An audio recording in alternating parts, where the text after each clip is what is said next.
Tema a tratar en esta tarde: el diezmo, herejía destructora. Nos han hecho creer que el diezmo es desde antes de la ley. Y de hecho sí podemos ver en Génesis dos personajes que hacen mención al diezmo. Uno de ellos es Abraham. Abraham, dice la palabra de Dios en Génesis 14:20, que al venir de un combate, de una batalla donde él rescata a su sobrino, se trae el botín de estos reyes y le sale al encuentro un Melquisedec y él le da el diezmo de todo a Melquisedec, pero él no se queda con nada de ese diezmo. Abraham como tal solo diezma una sola vez en su vida y no lo hace de su fortuna personal, ya que vemos en Génesis 13:2 que Abraham era riquísimo en oro, en ganado, en plata. Él tenía su fortuna personal y nunca había diezmado de eso.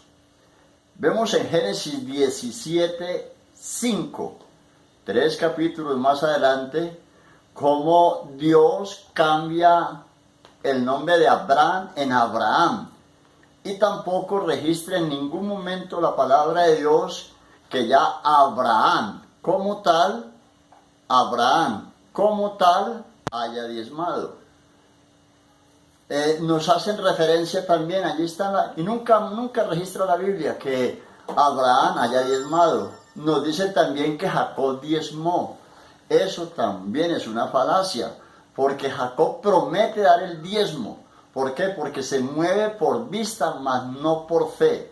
Vemos en Génesis 28:22, y podemos mirar desde el versículo 13-14, cómo este varón llega cansado a una parte, se acuesta y allí tiene una visión donde se aparece Dios mismo y le dice que lo va a bendecir de muchas maneras, de muchas formas.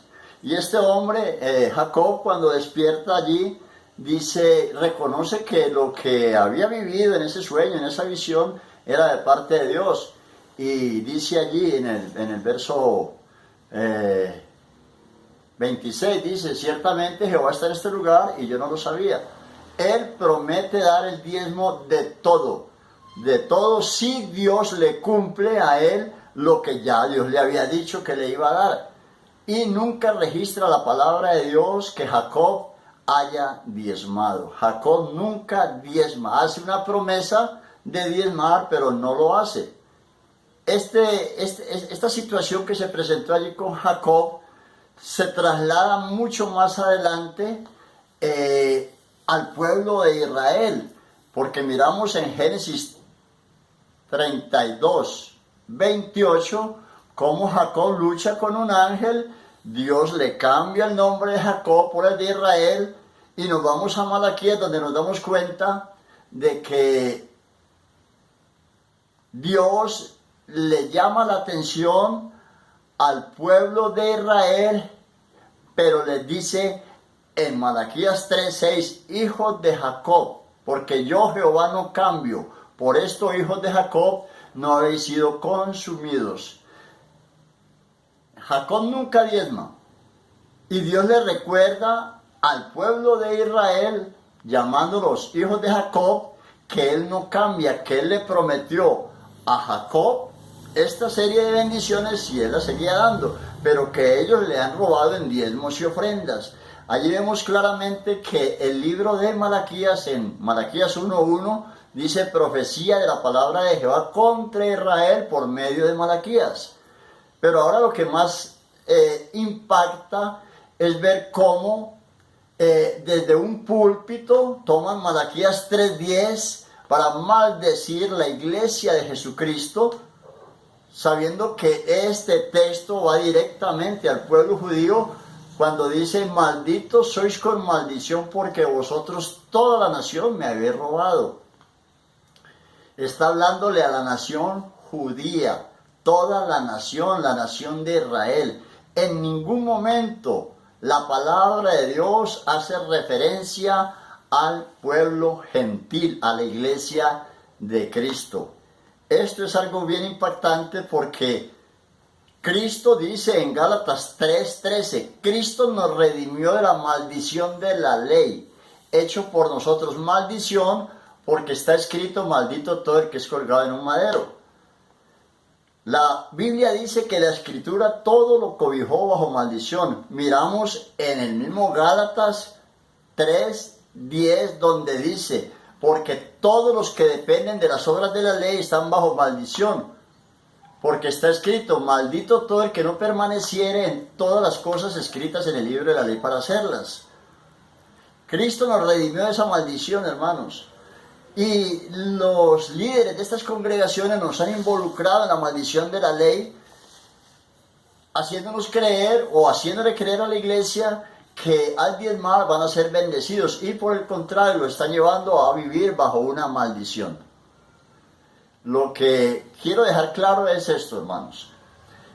Yo no estoy, no estoy en contra de que la generosidad se manifieste dentro de la iglesia, pero no como una imposición, sino como una bendición, la bendición de poder dar, hermanos.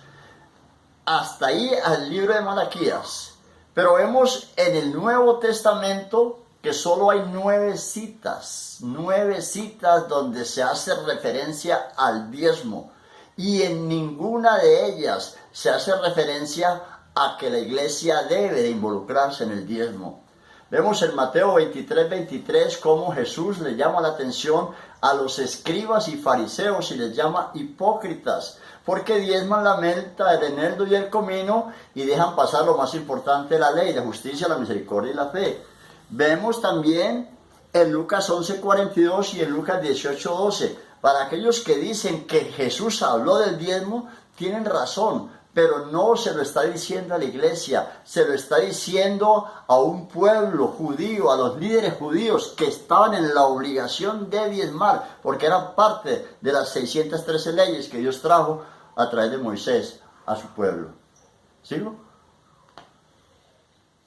Entonces, vemos también, hermanos, como les decía ahorita, dentro de lo que es el Nuevo Testamento, a Jesús haciendo referencia al diezmo. Lo hace en Mateo 23, Lucas 11:42 y Lucas 18:12. Pero lo hace directamente al pueblo judío, a los escribas y a los fariseos. Nos vamos para Hebreos capítulo 7, versos 2, 4, 5, 6, 8 y 9. Y si analizamos estos versículos, nos damos cuenta de que en ningún momento allí hay una ordenanza para la iglesia que deba de diezmar. Quiero hacer un poco de énfasis en el versículo 8 de Hebreos 7:8. Dice, y aquí ciertamente reciben el diezmo hombres mortales, pero haya uno de quien se da testimonio de que vive, haciendo referencia a Melquisedec. Hermanos, cuando la carta a los hebreos se escribe en el año 60 después de Cristo. Por consiguiente, el ministerio levítico estaba vigente, el sacerdocio levítico estaba vigente y había templo en Jerusalén. El templo fue destruido en el año 70 después de Cristo. Cuando se escribe este verso de aquí ciertamente reciben el diezmo hombres mortales, está haciendo referencia en tiempo presente para esa época. Por consiguiente, allá recibían el diezmo hombres mortales. No aquí, porque aquí no hay ningún descendiente de Leví. Creo que eso queda claro allí.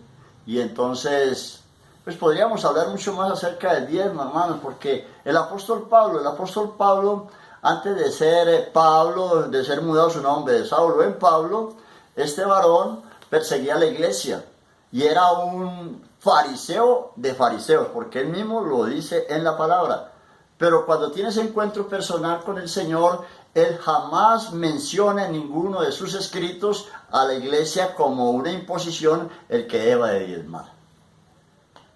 Hermanos, Dios les bendiga. Después le manda otro.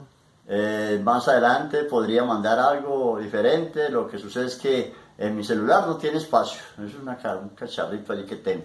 Tengo un hermano que me está colaborando, el hermano Julio César, es una bendición. Es descendiente de los árabes, por ahí. Gloria a Dios por eso, hermano. Dios me lo bendiga.